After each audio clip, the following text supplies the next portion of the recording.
नमस्कार, मैं हूं आपके साथ नम्रता। उत्तर प्रदेश चुनावों में किसकी जीत हुई, किसकी हार, इसकी चर्चा तो बहुत हुई, लेकिन इन चुनावों में और भी ऐसे कई वाकया हुए जिन्होंने सबका ध्यान अपनी तरफ खींचा। राजनीति का सबसे खूबसूरत हिस्सा दिखा तो सबसे बदतर तस्वीर भी सामने आई, और इन सबके बीच रिश्तों को लेकर जो ताना बाना बुना गया वो देखने लायक था, खासकर समाजवादी पार्टी में। सपा एक तरफ चुनाव लड़ रही थी तो वहीं दूसरी तरफ अपनों को मनाने की भी लड़ाई में जुटी हुई थी। काफी वक्त से चाचा भतीजे में जो तकरार देखी जा रही थी उसे भी दरकिनार किया गया और चुनावों में शिवपाल और अखिलेश साथ आ गए। चुनावों में चाचा भतीजे के बीच खत्म हुई तकरार की खूब चर्चा हुई, होनी भी थी। अलग पार्टी बना चुके शिवपाल ने सब कुछ भुलाकर भतीजे का साथ देने का फैसला जो किया था, लेकिन बदले में उनके साथ क्या हुआ, इसका दर्द कई बार शिवपाल बयां कर चुके हैं। कुछ वक्त पहले सीटों को लेकर उनका बयान सामने आया था और अब जब चुनाव खत्म हो गए हैं तो एक बार फिर उनका दर्द छलक उठा है। इस बार उन्होंने रामायण के किरदारों का जिक्र करते हुए अपनी बात रखी और अखिलेश पर जमकर निशाना साधा। लखनऊ में शनिवार को सपा कार्यालय में विधायक दल की बैठक हुई। इस दौरान सपा के चुने हुए विधायकों ने नेता प्रतिपक्ष के नाम पर मुहर लगाई, लेकिन इस बैठक में शिवपाल को आमंत्रित नहीं किया गया। इसके बाद शिवपाल ने कहा कि वो इस बैठक का 2 दिन से इंतजार कर रहे थे।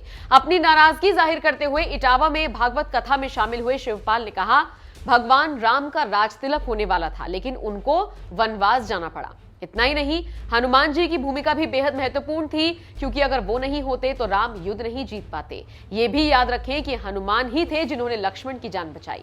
इस दौरान शिवपाल ने महाभारत के किरदारों का भी जिक्र किया और कहा कि धर्मराज युधिष्ठिर को शकुनी से जुआ नहीं खेलना चाहिए था। अगर जुआ खेलना ही था तो दुर्योधन के साथ खेलते, लेकिन जुआ शकुनी के साथ खेल लिया। अब यह भी सच है कि वो शकुनी ही थे जिन्होंने महाभारत करा दी थी। देखा जाए तो शिवपाल को विधायक दल की बैठक में ना बुलाना अखिलेश पर सवाल तो उठाता ही है, साथ ही साथ मुलायम सिंह यादव का इस पर क्या रिएक्शन रहा होगा, यह भी बड़ा सवाल है। आपको बता दें, इससे पहले शिवपाल ने कहा था कि मुलायम ने उनसे कहा था कि 100 के आसपास सीटें उनको दिलवा देंगे। हालांकि अखिलेश ने जो सीट बंटवारा किया उसमें उनके हाथ ज्यादा कुछ नहीं लगा। आपको बता दें, सपा के चुनाव चिन्ह पर जसवंत नगर सीट से चुनाव लड़ने वाले शिवपाल ने अपनी साख बचाते हुए जीत दर्ज की है। बहरहाल शिवपाल के साथ हुए इस विश्वासघात पर आपका क्या कहना है, कमेंट करके अपनी राय हमें जरूर दें। हम अभी समाजवादी पार्टी का विधायक हूँ और मैं सक्रिय सदस्य बन करके ही चुनाव लड़ा था, और आज विधानमंडल दल की मीटिंग चल रही है और मुझे कोई सूचना नहीं, जबकि सभी विधायकों को सूचना दी गई है। तो जब मुझे कोई सूचना नहीं दी गई है तो मैं अभी बस इसलिए मैं बैठक में नहीं गया, और अभी हम सीधे यहाँ से जा रहा हूँ इटावा। लेकिन 2 दिन से मैं इंतज़ार कर रहा था, नहीं तो मैं अपना चला जाता। मैंने सब अपने कार्यक्रम रद्द करके इस बैठक के लिए यहाँ पर रुका था, लेकिन मुझे तब भी कोई सूचना नहीं दी गई। मैंने समाजवादी पार्टी के नेताओं से भी कोशिश की, लेकिन उन्होंने कहीं पर भी मुझे तब भी कोई सूचना नहीं दी गई। तो इसलिए मेरा जाना विधानमंडल दल की बैठक में उचित नहीं है। जबकि देखिए, मैंने तो हमेशा यही कहा कि जो भी मुझे जिम्मेदारी मिलेगी उससे हम निभाएंगे, लेकिन आज हमें विधानमंडल दल की बैठक चल रही है, मुझे बुलाया नहीं गया, इसलिए मैं नहीं गया। मैं तो देखिए समाजवादी पार्टी से विधायक हूँ,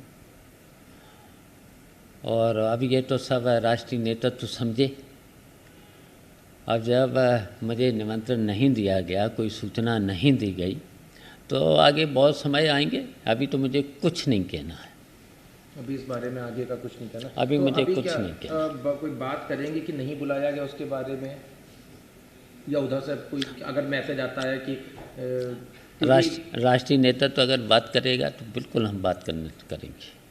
मतलब अभी आगे की कोई रणनीति नहीं है? अभी कोई रणनीति नहीं, केवल हम अपने जितने भी हमारे साथी हैं समाजवादी पार्टी में हैं, प्रगतिशील समाजवादी पार्टी में हैं, जो हमारे साथ रहे हैं, तो उनको हम बैठक बुलाएंगे, और लेकिन हम कोई फैसला अभी कुछ भी लेने वाले नहीं हैं।